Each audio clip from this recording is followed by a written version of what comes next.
Hey y'all, I'm back. I'm back from America. Woo chow. Woo chow. Happy Thursday. Hope you all are doing well. Yes, I am back home in Portugal. Portugal is home.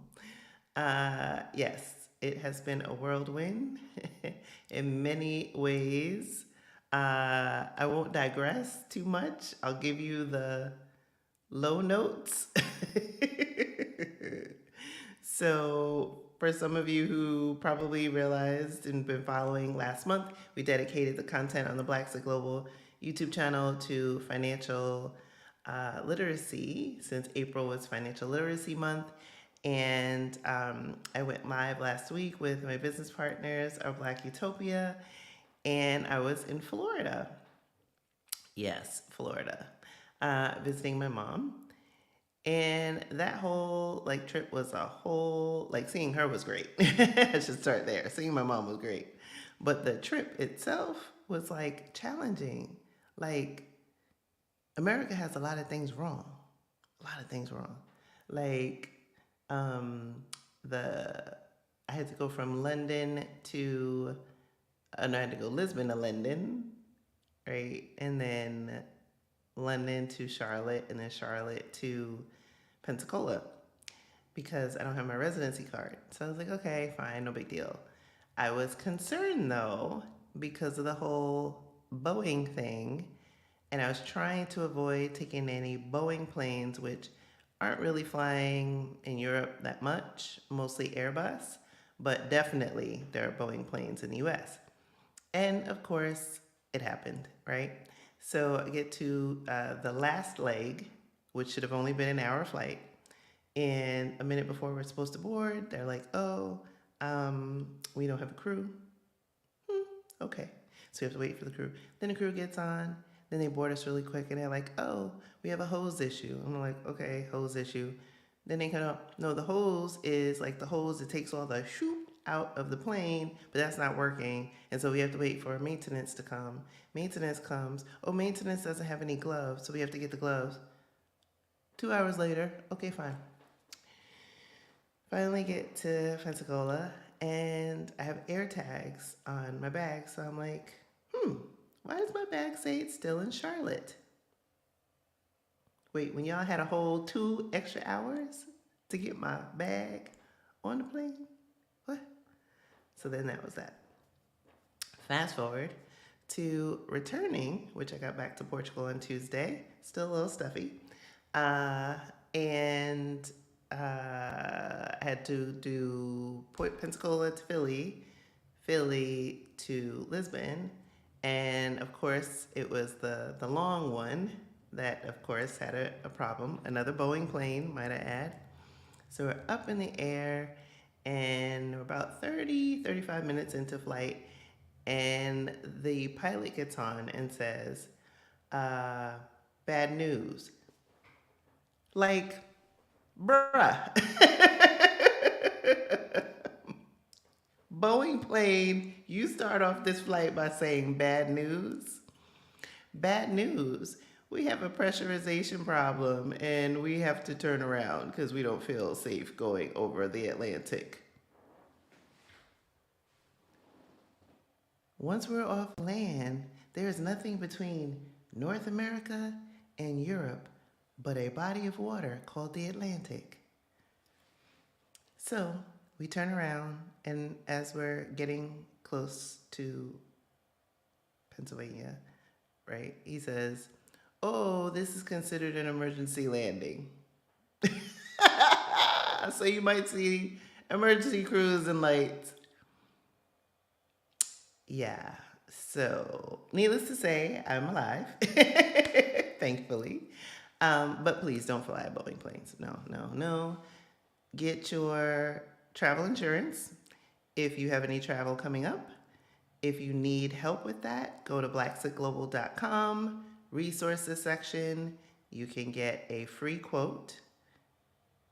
Get travel insurance. Don't fly Boeing. But that's the story. Yay. And I'll spare you the stuff about my impressions being back in the States for another day. But I wanted to tell you that since it was fresh on my brain and y'all are here. So, for those of you who are like, why is this woman talking about all this stuff and who is she? Well, I am Krishan Wright. I'm the founder of Blaxit Global and the host of the Blaxit Global podcast. If you're a Black person and you're looking to move abroad, hey, I'm your lady friend. You can join us. We are having our accountability group on Saturday. So come on in, get settled, make some friends, right? Get some move abroad buddies, and let's support you on your journey. Yay. What other announcements do I have to make today? There are still tickets for the meetup in June, not for the boat, but for the restaurant. So you should find them in the link below this video. And while you're here, like this video, subscribe. It helps people find our content. We're going to have a lot to talk about tonight because we're going to be talking about the continent. But before we do that, I'm going to say hi to y'all in the chat. And I see the chat is litty up, and I have a feeling that it's about my little story time. Yes, emergency landings are interesting. And of course, it had to be a hard landing both times. Yes, Greta was first in the chat. How you doing? Hey, Wesley's in the house. Hey. Hopefully you guys can hear me well. I've been, I've got a new mic. I know that was some stuff. Hey, Tanya and Deborah. Hey, how you doing? I'm still acclimating to being back here and sleeping quite a bit, and trying to get my fitness back because 10 days in America, I was struggling in Pilates yesterday. Let's just say. So I spent the day on the couch recuperating. But I'm going to be back at it tomorrow because I'm less than 60 days away from turning 50, y'all. So I got to keep it right and tight. What? Oh, my goodness. Let's see. Whoa, who else? I said hi to Joyful One, the ABX girls in the house. Hey. Yes, I am back, safe and sound. Ooh, America did everything it could within those 10 days to remind me why I left. But I'll do a video or something. I probably will, but I also need to sound a little bit better than what I do now. Hey, Jametta, how you doing? Hey, the Howards are in the house. Yes, my daughter she's still in school, and her school is one of the cool schools. Let's just leave it at that. So thankfully, and yes, Bailey is very happy, but she had the time of her life. She's also been laid up too, because she's like, I'm just gonna snuggle with you. She gave me the biggest welcome back. That's my baby. Yes, 50 is the new 30. I know, I can't. I had packed my other hoodie on my trip, and because I used to travel with a hoodie or something, and I was like, oh, I can't wear it on the plane because then, or not the plane, go to TSA, that whole shenanigans. I'm like, oh my gosh, it's just a mess. Maybe that'll be the topic for next week because I gotta remember. Yeah, maybe we'll lament. We'll lament about it. But we won't do that tonight because I have a guest tonight. We have stuff to talk about. And I just wanted to get you guys up to speed because I know some of you have been following me on Instagram and saw the stories of the whole emergency landing. I wanted to reassure you, I am here. I am well. Sanity is intact. The smile and everything. So, wanted to segue. So, hopefully you've been listening to the Blaxit Global podcast because This week, or yeah, can't even say this week because every episode runs 2 weeks. The next episode is going to be on Monday. But the current episode features a guest who is not the guest that's here tonight, but it just so happens that the guest on the Blaxit Global podcast that is the current episode is a black expat who moved to Uganda, right? And then coincidentally, and I talk about this in that episode, so hopefully you've listened, but if not, this is your cue to listen to that after the live, but not right now. That my next guest for tonight reached out, and she is Ugandan and wanted to talk about Uganda. So I was like, oh, what? This is perfect, right? So we are going to talk about Uganda. We're going to talk about travel. We're going to talk about all those things. And so without further ado, I'm going to bring up Miss Lynette to the stage. Hey, hey, hey, Lynette. How you doing? I know is I'm it late fine, for thank you. you? How are you? I'm doing well. Yes, it's midnight Oh, in wow. Kampala. Okay. All right. I thank you for staying up for us tonight.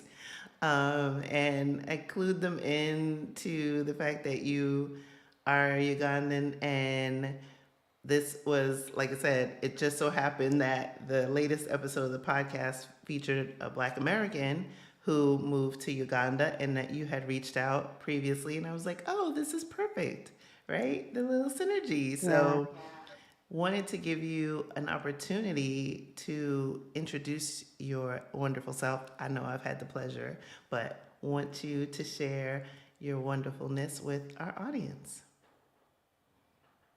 Thank you very much for hosting me once again. My name is Lynette from Uganda, East Africa. I like to say from Africa because I've traveled around and I work in most parts of Africa. I've been in the tourism industry for the last 10 years. Joined when I was fresh out of college, just before the university. And when I went to university, I pursued bachelor's of tourism. I've done a postgraduate in project management, but my whole career has been in the tourism industry. I've worked with currently I'm doing some work with the Uganda Tourism Board, but I worked in the tourism industry of Tanzania. I worked in the tourism industry in Zimbabwe, in Zambia, and Botswana, then Rwanda too. Yeah. Wow. That's impressive. So, what led you to focus on tourism? I'm curious. Yes, um, I got a mentor when I was last years of college, or in Africa we call it high school. So I got a mentor who kept pushing me. He kept saying, "Lynette, what do you enjoy doing? Like you have to get a job which you enjoy doing, something which by then not many people get prior to making career decisions." Yes. So I kept thinking, I'm like, what do I like? What do I like? The only thing I really felt I like, because I'm more of an introvert, is to travel, to move, to share stories, to share experiences. So I was like, maybe tourism, but I didn't know anyone in the industry, honestly, and of course I rode on my mentor's wings. So they connected me to different people in the industry to get new opportunities to volunteer, even though I was just out of high school. Wow. So I volunteered at a culture site in Uganda called Bulange, which is the Buganda Parliament. And because I loved it, 1 month into the volunteering, I was being given tourists to take them around as a site guide, Whoa. something which is literally a job for graduates, you know. And I loved it. I was not being paid, but my parents were supporting on daily allowances. So that's how I started in the tourism industry. When our results came back, I applied to university, but still I applied for tourism. Like literally, my first, second, third, fourth choice were all tourism related. Yeah. So as I did my university, I kept working while doing evening classes. Yeah, that's how it all Wow. started. Oh my goodness. So, you said so much, and I want to make sure. like I double click on some of what you said is, and hopefully, I know Jametta, you just said you're hearing an echo. Hopefully, it'll stop in a second. That might be on my end. Um, you said that a mentor had asked you what you love doing, Yeah, and that question or provocation really was what was a turning point. And you're right. There's so many points in life where we don't get asked to follow our passion or steered in the direction of our passion, but in at least in the states, I'll say it's more about what will be profitable for you or yeah. where No, you can here make a too, lot of here money. too. Really? Yeah, Wow. because even my parents had the challenge like comprehending tourism. But because I got the volunteering gig before I even started university, it kind of, I think my father started to like slowly be like, okay, maybe, because I was volunteering in the kingdom of the Buganda and Rebaganda. So he was like, oh, my child works at the kingdom, even though I wasn't being paid, he started like it started rubbing off slowly. And maybe he saw the dedication because after 3 months of work, I got a staff uniform. It was something small, but it made him feel like, okay, maybe there's something here. So even my parents, like, they didn't understand it so much. So it's not that but because I was persistent and passionate and consistent, they went along with it. They were like, okay, okay, okay, okay. But of course, the first option was doctor or lawyer. Ideally, in a perfect world, that's what they would have wanted. But yes, Yes, the many, I think across the diaspora, those are the professions that always. I remember when I was a kid, it was a lawyer, but yeah, doctor, lawyer, engineer, and it's like, yes. okay, millions of people, you only have three professions to choose from, and if it's none of the three, forget it. Yeah. So you, once you got into tourism, you worked through so many countries and tourism boards. Um, what have you, what have you seen has been, I guess, maybe some of the changes that you've seen since you've been in the industry? Because you've been in the industry over 8 years now, so I'm sure you've seen, a lot of evolution, Yes. especially in the pandemic was probably a good bit of that. So I'm curious. One thing that I've noticed in the tourism industry across the chain, mainly in the African continent, I'll not even start with the change that I've noticed. I'll start with the the norm. Very few African tour operators or people in the tourism industry look at people of color as potential clients. Very few. We don't have very many people of color traveling within Africa.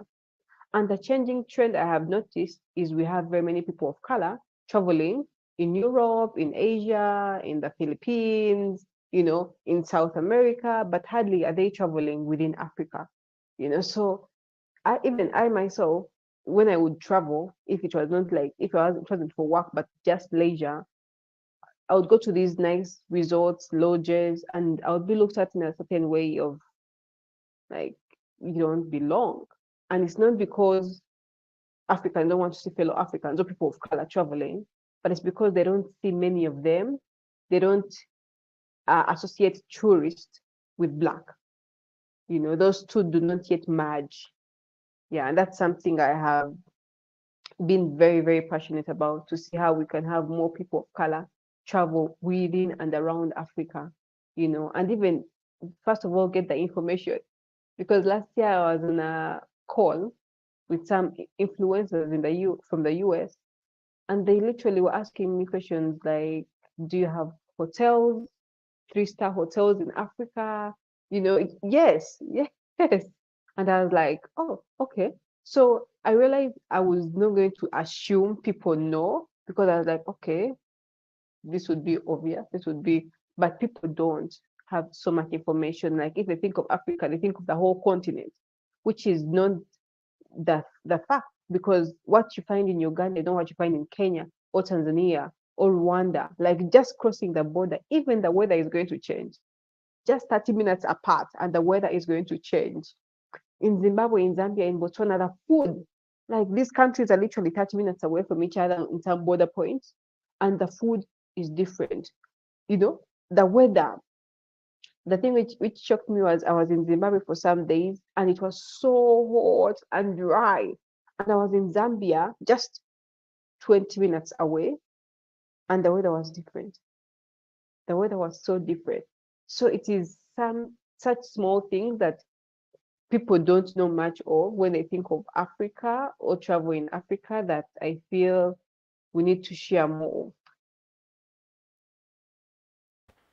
Yeah. Absolutely, because there's so much, whew, so much to unpack there. Because there's been an intentional campaign from, I can't even say that's a vestige of colonialism because it's just an optimization. It has been over centuries, but one to, be on this campaign of misinformation. So making the continent seem like, for those of us who are in the US, like, oh, we saved you from where you would have been. There was that, and showing us imagery and, of all movies like out of Africa with white saviors saving these black people from themselves and giving them culture, all the way to showing us depictions of babies and famine. And so, especially since we grew up with television and how powerful Yeah. that is as a medium, The narrative. and that narrative, and to juxtapose that to what it seems like from your experience, where you're living on the continent, right? 54 countries. For us in the States, we're always told, Africa, and not just, let me back up because my brain is going a mile a minute. It's like Americans consider Africa to be a country and not a continent. And so they pass that idiot like mentality onto us. And then we're projecting that. And then there's this whole thing about, you know, um, us against them. It's just, the splitting that has happened for far too long. And what I'm hopeful, especially with having this conversation with you and the work that you're doing, is you are working to dismantle that, to make, Yeah.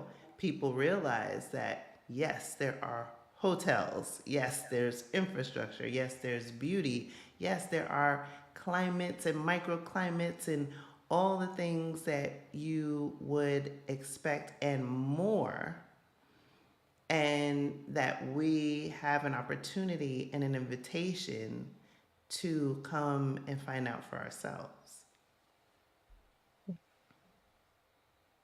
Yes, Yeah, I'm that just and looking so at the much more. comments. Yeah, it's so much. And so for you, as you're like doing this work, and you talked about, you know, tourism boards and things like that, not looking at, black people as tourists, even though for us in the States, we see people of the diaspora all the time, a very different experience. Um, on your side, do you think that it's because of, I guess, colonialism and that whole white supremacy belief that prevents people from looking at their own as tourists? Or have you been able to like uncover what that belief is around? Um, my perception of what the belief is all about. First of all, with the people from the diaspora, many people of color around globally, it's not more of colonialism, it's more of lack of information. Like I said, most of the tourism, forget about even the boards, even the private sector, the tour operators, hardly are they marketing to people of color, you know. And if someone is not marketing something to you, you might not see it. And if you don't see it a number of times or hear about it, you don't get the interest. Like if I don't come and tell you, oh, Uganda is beautiful, we have the best food, we have the best weather around the world, we have a variety, we have fresh, we have clean, we have all this greed, you will not think about it, you know. And if someone else is telling you, oh, come to Dubai, or come to Maldives, or come on this, that's what you're going to think is the best option.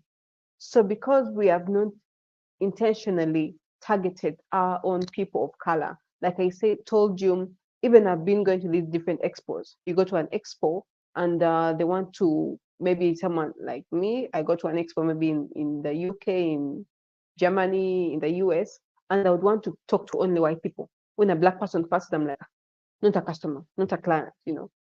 Where are the white people? Where are the white people? Those are the clients. Those are the people who have business. Those are the people who have the money, which is not true because I have interacted with so many people of color who have the money and we're just not selling to them. And they love, they're literally dying to come and experience the culture and unwind and relax, if possible, even move to the continent.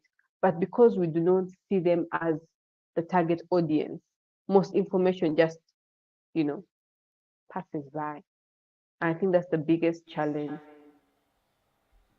Yeah, because there's like in my mind as I'm listening to you, there's a lot of inner work that needs to happen, right? For us to look at you and others like you and say, hey, I'm going to spend my dollar because, you know, at least in the United States, very little of the black dollar stays within the black community. And Yeah. this is an opportunity and an invitation to say, hey, let me be conscious about and intentional about how I'm spending my black dollar. I'm spending my black dollar here with black tour guides and companies and people who will guide me through an experience where I can learn about my culture and my heritage and not through the lens of whiteness, or also, and also, I guess, is the opportunity that even if you are like at an expo or, you know, sifting through on the internet and this tourism company that is white owned paid, you know, hundreds of dollars to get top of search results, that you start to question yourself, why do I feel more secure, or why am I seeking out this tour guide or company and not someone that looks like me? Let me do the extra work, even if that means I got to go another page or two in the search results or ask a couple questions in Facebook groups or communities like Blaxit Global, because we don't have, like, look, Blaxit Global is very organic. We're about to turn 4, and I'm not spending money on advertisements, right? I've grown this platform organically. I've grown this channel organically. But you know, it means that you have to be conscious and intentional when you're consuming this Yeah. content to say, hey, I'm going to click that like button or subscribe or listen to the podcast or join Passport.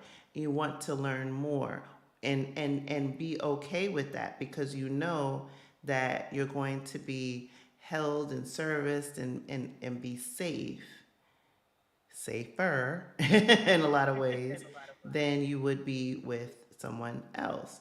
And so I feel like I said, this conversation is going to be such a wonderful thing for people to start to ask themselves those questions, because there's a whole continent that's waiting for us, and and we have this beautiful opportunity, not just because things are very troublesome in the US, but just because we're living in a time where we have technology and we have the ability to communicate, right? I'm in Portugal, Yeah. you're in Uganda, people are watching us that are in the United States. Like, this is this is It's a a beautiful time. beautiful time, right? Yeah. It's a beautiful time in the world, for us to be having this conversation and get this information out. And so, what have you have now your own business that you've been focusing on this very issue. And so I Yeah. wanted to segue a bit to talk about your company and who it serves. Okay. Thank you. So we have our company, which is called Tugende Afrique, and into that company we have a community, which is Girls Travel Africa. So we began the community of Girls Travel Africa to just provide a safe space of women of color to travel more within Africa. I've been seeing, because of social media, like you said, we have so many solo travelers, ladies of color traveling Europe, Asia, Germany, all those countries, but hardly are they coming to Africa. So I'm targeting all those audiences to have groups, private trips, and even individuals travel within Africa. Even if it's a lady and she's a solo traveler, a nomad, and she wants to travel within Africa, we provide ideas and tips and suggestions and how best can you do it in the safest way possible. Because of course, people think about their safety, people think about the infrastructure. The difference we have with Africa is some of our products are still a bit raw, so unlike when you land in the US or in the UK, where you get to the airport, you get onto a train, you get into the city, you get to your Airbnb in time. In Africa, most countries you might have to get a cab at the airport, you know. So we just give you some idea, tips, and suggestions of like, okay, if you're moving to this country, you need this as forex, you need to keep this at the back of your mind, the culture differences, such information. And then we work with female guides in the community, because sometimes when women come to Africa, they feel a sense of security. They're like, okay, we're going on a safari, we're going with someone male, we don't know them. So to give a bit of like calm and relaxation, we work with female guides who take our clients in that community to these different places. Yeah. And then we're also giving employment to the ladies, and supporting them, because I myself, I remember when I started working in the industry, even up to now, sometimes you go for family gatherings and they're like, huh, you're in the tourism industry. Like, even it was hard for me to get into a serious relationship because some men thought, this woman who's always on the road, always taking clients, can she be an actual wife? So because our society is still very masculine, yes, like, yes, you're like, okay, I'm working, I'm actually able to bring something back home. And some men are like, no, you rather sit at home than have such a job. And I'm like, but it's professional, but it's okay. I've gone to school, I have learned everything. I've worked across the planes. And they're like, nah. Some people literally would come to you with an offer and be like, no. So I have seen that for myself. And so I'm very intentional to say, okay, even other female guides who are driving these big manual cars sometimes are not looked at as the best person for the job, no matter how skilled they are or passionate. So even with a bit of that, it even pushed me more to begin this community where it's purely women taking female clients by females, even where possible, work stay in lodges owned by women, because we have all these, yeah. That's fantastic. It's like you created the very thing that first of all, you saw a problem and created a business. And then also, it's like solving multiple challenges or attacking multiple challenges in the sense that, one, having access, right? Getting women to realize that, you can travel, also that Black people travel, and employing women, right? Getting us to have the ability to earn money and then be in position and be seen as someone who's competent because we are, right? I love that. I love that. And so, Dr. Linda, hey, Dr. Linda's in the house. She was also a guest on this channel last year, and she's moving to Cote d'Ivoire. And she said, so true. Men are shocked to see my mom drive a manual car when she's in the Congo. Wow. Wow. Oh my goodness. And Mm. Jace said, oh, let me see, I was too fast with it. That's great, Lynette. I'll get in touch when I come to Uganda. There are so many misconceptions about Africa. As an African, I'm only learning to discover the continent and I'm amazed by its beauty. Wow. Yeah. Yeah. and Joyful One also echoed what you said earlier. Someone from the Caribbean, I've noticed the same. Tourism is often associated with white people. Yeah. And yet, there's been reports every year out that, at least in the United States, that black people spend upwards of over 100 billion with a B in travel a year, right? And you see Wow. that, right? We live in this Instagram society, and people are posting up. And I have a couple of friends right now that are in Asia, and you see the travel, like we're out there, but again, it's this whole dismantling this belief in seeing the continent and all its many flavors. Actually, I have a friend that's in Portugal. She's currently visiting the continent, and she's in Angola and having the time of her life. And I'm like, oh my gosh, right? And so it's It's like beautiful. representation matters. Mm. So you're talking about the beauty of Uganda, and I didn't want to like gloss over that. So I wanted to give you an opportunity to talk about Uganda and its beauty because, like you said, you've had these conversations with other people who have asked questions about, infrastructure and things like that. And so I want to Yes. give you a chance to talk about your country. Tell us more. Thank you. Yes. So the beauty of Uganda. First of all, Uganda is called the Pearl of Africa. Why do they call it the Pearl of Africa? This was because it has so much beauty in such a small, confined area. Because it's crossed by the equator, so of course, tropical environment, it's raining and shining throughout the year. The best weather I have personally experienced across Africa. Like even when you go to Kenya, neighboring, it's our neighbor, or Tanzania, some areas have extremes, like extremely hot, extremely cold. But in Uganda, you don't need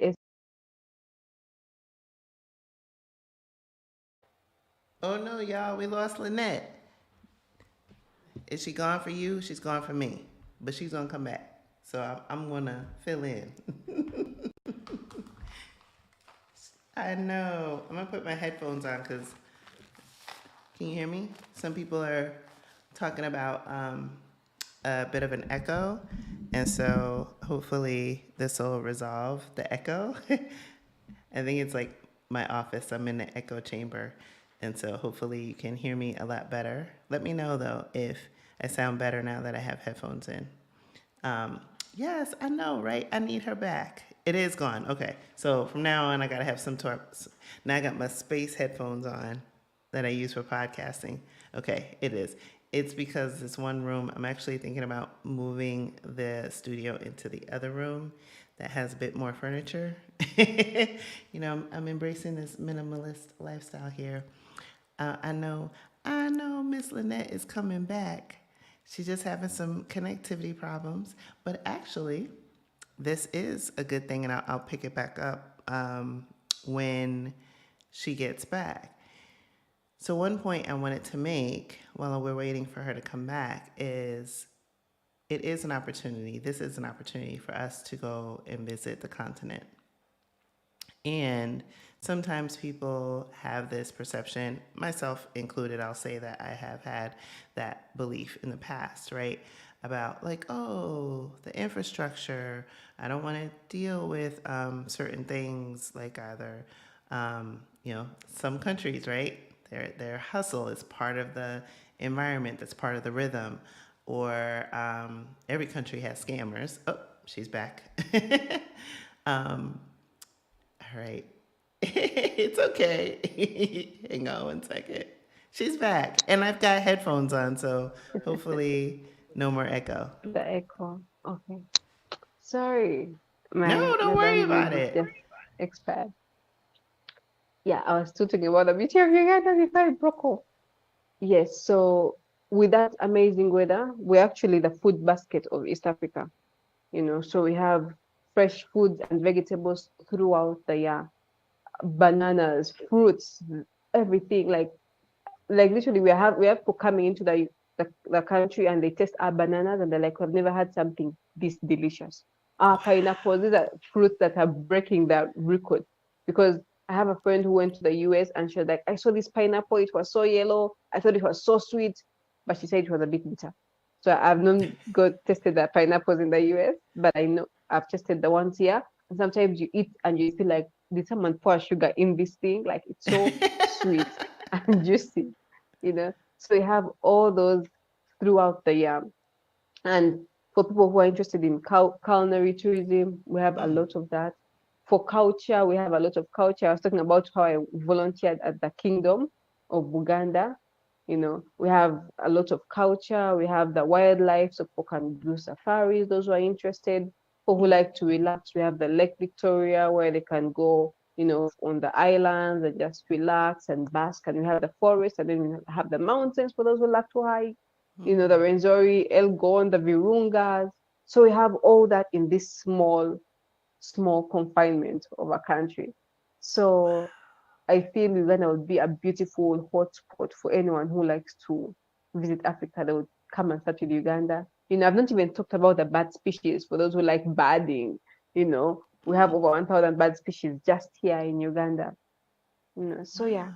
it's a very beautiful place, and the people are very hospitable.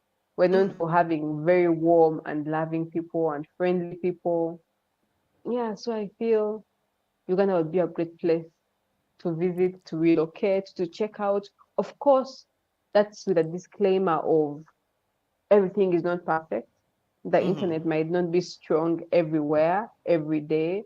You know, we have a bit of mosquitoes, you know, which is common with tropical environments. The infrastructure might not be the best. The service in some areas might not be the best, but at least for other factors, we really have it all. Yeah, Yeah. and when you were away for a second, I was starting to talk about one thing that I wanted to share, and I'm glad that and thank you for painting a picture of your beautiful country. But there was like something that you said about, infrastructure and that might not be the best and things like that. And Yes. I've been reflecting about a few things as of late. And when we talk about, other countries, particularly on the continent of Africa, where, like I said, infrastructure might not be the best as compared to like a UK or United States, for example. Mm. But those countries were countries that have and continue to rape the continent of Africa. And only because of extracting not only its resources, its natural resources, but its human resources, that Currently, they yes. were able to build this infrastructure at the rate in which it is and that we enjoy today. So rather than disparage people or the continent or countries within the continent that don't have an infrastructure that is either as stable or as developed as what you have experienced from your homeland, know that take that anger and direct it towards the white people that Wow. have and continue to perpetuate that. Because sometimes, you get on these planes and it'll be like a black country and there's mostly white people on that plane. And it's like, well, if you're telling us and painting all these images like it's so unsafe, then Why are you going how, there? why are you all hot footing over there in droves, right? And so I want to say this, and I say this as a provocation, that part of this journey of moving abroad and being a conscious traveler is unlearning and deconditioning things that you have been exposed to, things that you might have adopted in your consciousness that you need to Yeah. unlearn, particularly when you're talking about the continent, because it doesn't serve anybody there for you to come over and do the same thing, but just with a darker tan, right? If you're going to move like them, it it's not going to help you. It's not going to help anybody over there, right? It's an opportunity to be more conscious, and that's where these conversations come into play. Yeah, and you're right. I also feel like sometimes we have I have a friend who kept saying that with privilege comes a great responsibility. Mm. Not very many people have the mindset that I have to say, okay, let me try to target specifically people of color to come and visit the continent, you know. And when I say let them come and visit, I don't leave it at let them come and visit, because I know when they come and visit, they're going to learn. They're going to discover more about themselves. You know, when they look at me, they're going to see a reflection of them in me Mm. and the people around. You know, if they're going for community experiences, they're going to learn something. Maybe they might even get an opportunity to think of an idea and come and invest in Mm. Africa, you know, in Mm. different parts. So I feel that them staying, like, you people of color staying in the US and Africans staying here, and we just say, oh, Africans in the diaspora, then Africans in Africa, you know, that that gap fails to make a change. Mm. While with their knowledge, with your exposure, you can make a difference, you know. And you can make a difference not only to the things you can do, but also to the mindset of the people in Africa. Because up to now, like I said, many tour operators or even governments or even boards look at a white man as a client for tourism. But this cuts across.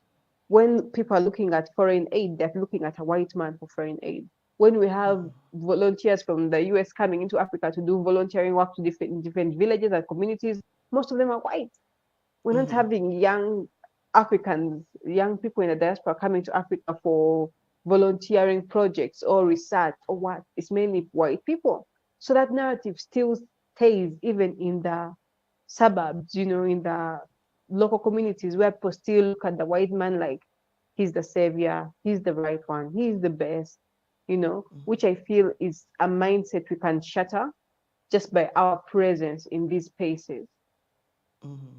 Oh yeah, our presence is so important. But and to that, I guess I should say, what other things can we do to either raise that consciousness, to your point about there's either a miseducation in the minds of the tourism, industry, or boards that have the dollars, that are, perpetuating these images of, white people that are going safari and doing all this volunteering.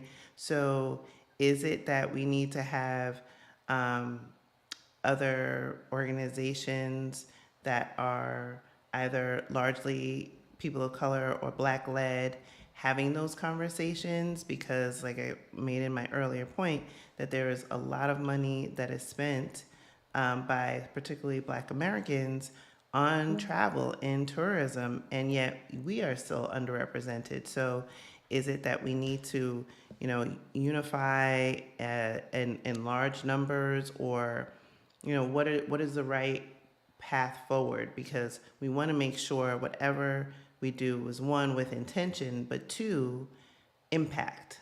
With impact. Perfect, perfect.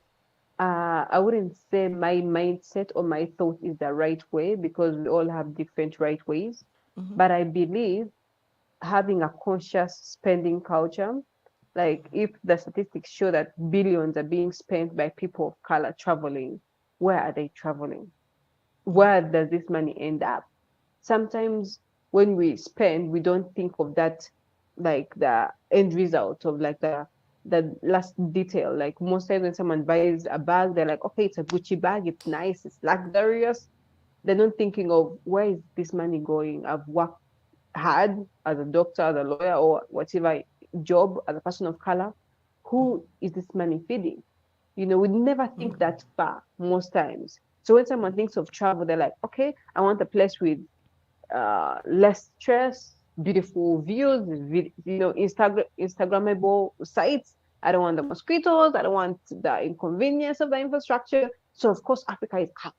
You know, they don't think to the dot of, if I go to Africa, what mindset am I going to create in the people in Africa? Because if someone sees 6, 7, 10 times someone of color coming as a tourist, mindset change. Simple as that.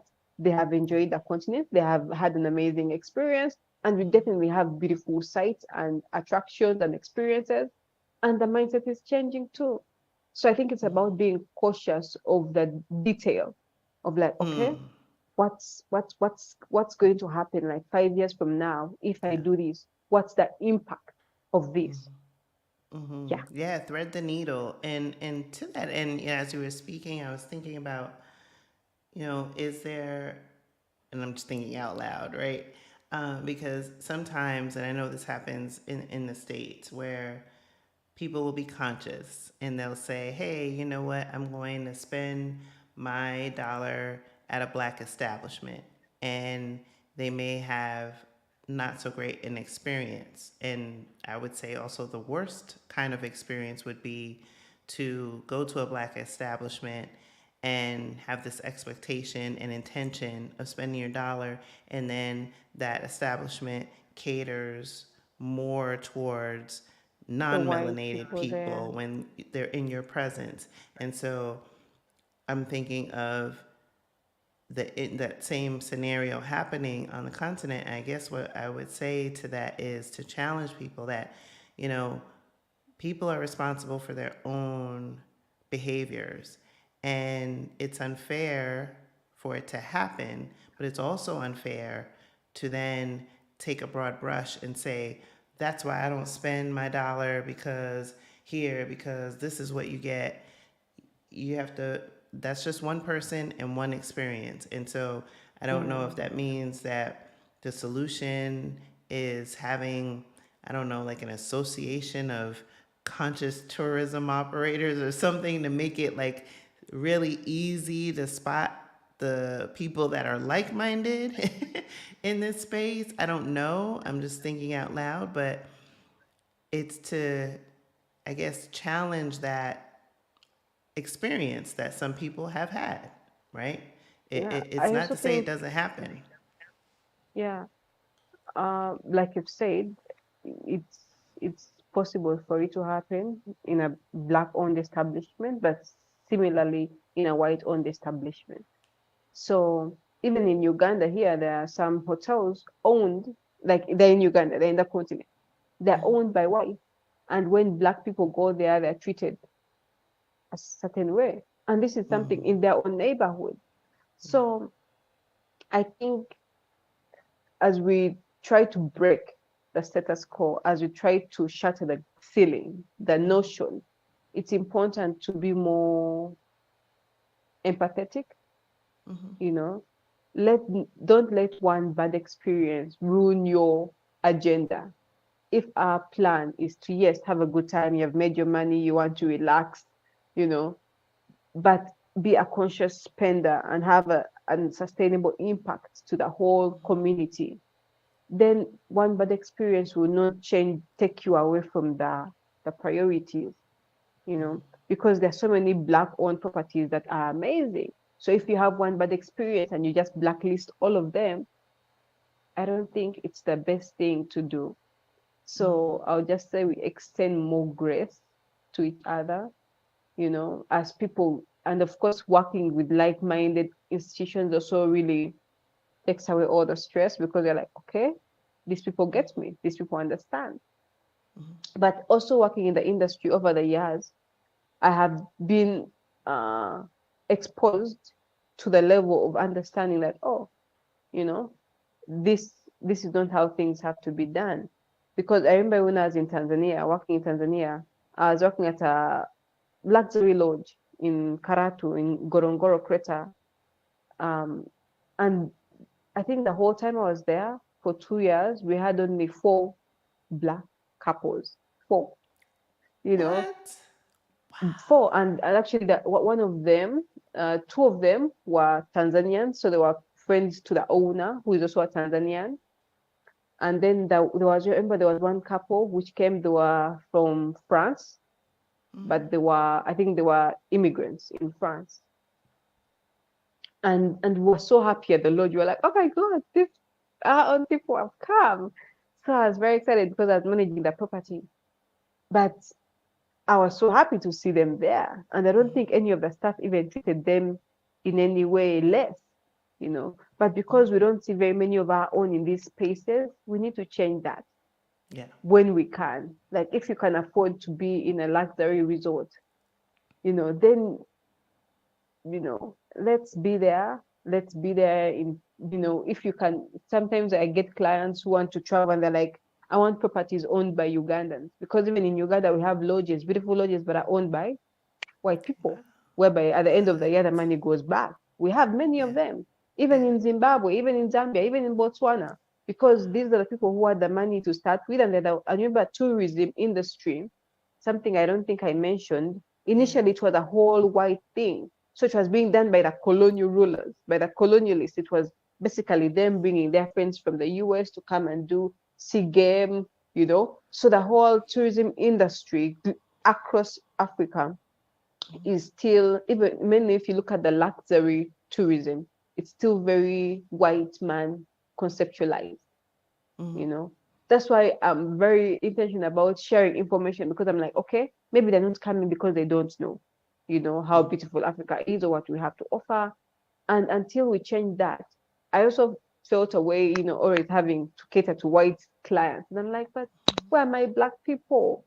And I read all these documents and statistics, and they're like, black are traveling more. I'm like, okay, that's great. I'm going on Instagram, I'm seeing all these communities for black travel. I'm like, oh, that's great. So where are they traveling to? Mexico, Germany, where? So Mm-hmm. there has been that narrative which has been there for time memorial, even before I was born, when the tourism industry was started. So we have very many hotels, lodges that are still owned by white people. But we also have Wow. many which are being constructed and have some are already in operations, which are by Ugandans, black people, women, men of the country who have worked so hard. Most of them are in their 50s, 60s and retiring and investing in the industry. So they would also be happy seeing more people of color come to their facilities. Mm-hmm. So we are more conscious in that regard, that even before we book the lodge for our clients, we want our clients to go to the best lodge. But is there a best lodge that is owned by an African? Before we look Mm. at the one for the white man, can we meet that standard for the black man? Yeah. You know, Mm-hmm. yeah. And Yeah. the properties are there. Yeah. There's so much. There's so much there, and it's a raising of consciousness all across, right? Like you said, looking at a property, who are you looking for? Who is your first line of thought, irrespective of who is the client, but in particular when it's a black traveler, and then how we should, think about and the intentionality of not only where we spend our dollar, but how we move about when we're there. And so some of the things that I guess are natural questions that come up are, I guess it's two parts, right? One, for those who, and we have a few probably in the audience, who are planning their Blaxit but have not selected a country. And now this conversation has evoked and provoked some questions. What could people expect in terms of uh, standard of living? Let's probably start there, and then I'll pivot Okay. back over to tourism. Okay. The standard of living in Uganda is affordable. Mm. We have good schools. We have lots of quality education for those who have children, different qualities. We have the curriculum of the country, we have the international curriculum, then we have even homeschooling programs around the country. So, yeah, the education system is good. The health sector is not the best. We have a lot of private hospitals, a few public hospitals. The private, of course, is for paying, the public is owned by the government, but it's not the best.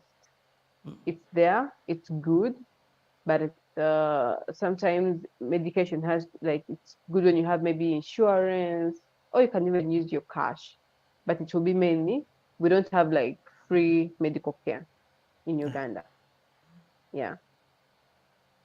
Then acquisition of property, land is sold and bought at will. Yeah. Business wise, the business environment in Uganda is growing at a fast rate. So for different businesses that people want to partake in, the environment is good, favorable, people are hospitable. So I think it would be a beautiful country, but depending on what someone's particular interests are, it's a good place. Yeah, I know some people who would like to go to Rwanda because of the security. The security there is top notch, Mm, but then there are also other downsides. So every country has you know, its give and takes. mm-hmm. Yeah. Absolutely. Absolutely. Thank you for that. And I guess this kind of gets to the question. Stephen was ahead of me in the pivot over to tourism. What's your favorite part to show visitors? Okay. I usually answer that question. I usually throw it back to my clients with their interests. If my clients are interested in culture, if they want to have a whole cultural immersion, then I definitely develop a culture experience where they come dress up like the Baganda. They go through the whole food preparation process.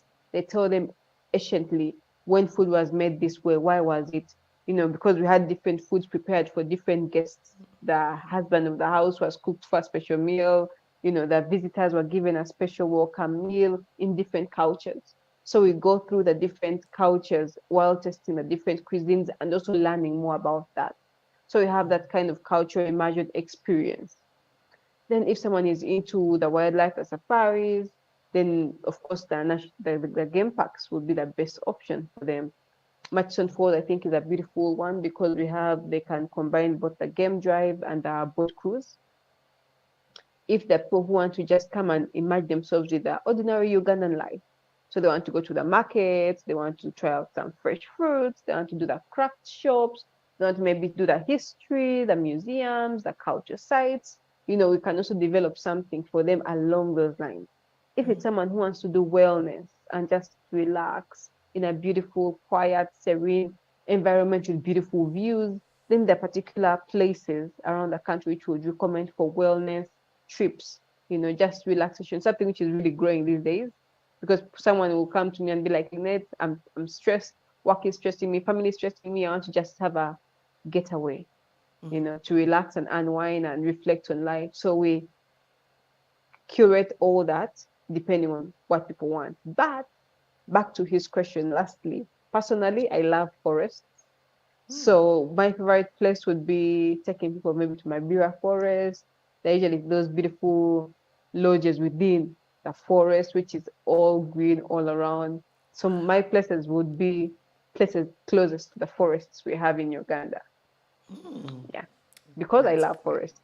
I love that. And Jametta asks, what about lifestyle diversity? Are single women embraced? Yes, yes, they are. We don't have any problem with single women. I know there's some countries in the west of Africa where I know some women, if they're single, aren't allowed in clubs and what, but that doesn't happen in Uganda. We have a very diverse culture and very open in such a way that there is not much like, oh, you're not married, you don't get access to this, or you don't go here, or you don't go there. No, no, not at all. Yeah. That's great. That's great to know. Dr. Linda asks, do you mostly use social media to promote your business and attract visitors? Yes, I use social media, but then I also go for different exhibitions. I'll be in South Africa next week at Indaba. So we go for the trade fairs and also social media. These days, social media is actually working more than the ground expos. Yeah, Mm, but usually you still do some expos to mainly get new contacts, new lodges, new property owners who you might not exactly get on social media. So usually you do the expos to reconnect with your old team or people that you usually work with. But social media is really growing and it's becoming a very big hotspot and point of contact for most people who are looking to travel. oh, yeah, Yeah. absolutely. I always am looking at things and saving them and sharing them in our Blaxit Global Passport community because, regardless of whether or not you're planning a move abroad. Many of us are travelers, and I'm also a huge proponent of scouting trips, and so you know, raising awareness about places is what helps. And a lot of people on social media. That's I mean that's how we got connected. Yes, yes. Yes. And Angel, thank you for that comment. Angel said, in modern times, continuing educating people on social media platforms like Blaxit Global is wonderful and positive. I appreciate that. Thank Thank you. you. Yes. Well, being mindful of time and what time it is for you, 1:30. Lynette, I want to, one, first, thank you for being here, but two, because there's going to be, those that are watching live and then those that are going to watch the replay, who are going to, I'm sure, love this conversation and want more of you. How can people connect? I have your stuff in the description, but I think you should say it too. Okay. Um, I'm easily reachable on Instagram. So Lynette Lax Travel. That's my personal handle. Then for the girls community, it's called Girls Travel Africa. Then we also have a website for girlstravelafrica.com. We also have a general website for Tugende Afrique. But yeah, so you can find me on girlstravelafrica.com or info at girlstravelafrica.com. You can just DM me on the Girls Travel Africa page on Instagram or on my personal page, Lynette Lax Travel. I'm very active there. Yeah, and we can start communicating. Yes. Oh my goodness. This was such a treat. And I'm appreciative of you sharing about your beautiful country with us, particularly with it being the wee hours of the morning for you. So definitely appreciated you staying up late to share the good news and the good cheer with us. I invite everyone who's watching, definitely link in with Lynette. As you can see, she is a joy and a wealth of information. And so she's also shared, like, for those of you who are joined late or, watching the replay, she shared about some of the other boards and countries that she's worked with. And so she has a lot of information. So I invite you to loop in with her. So with that, I want to thank you again. And we will definitely keep in touch, Miss Lynette. Thank you. Thank you for having me. Even though it's 1 a.m., I don't feel it. I love talking about my country. I love sharing this information. So even though it's late, I'm very happy and honored to be here. And I'm glad we were able to share more information. And I believe the more information we share, the more people come, the more the narrative changes. Mm-hmm. A win-win. A win-win indeed. Indeed. Take care and Yes. thanks you guys for tuning in.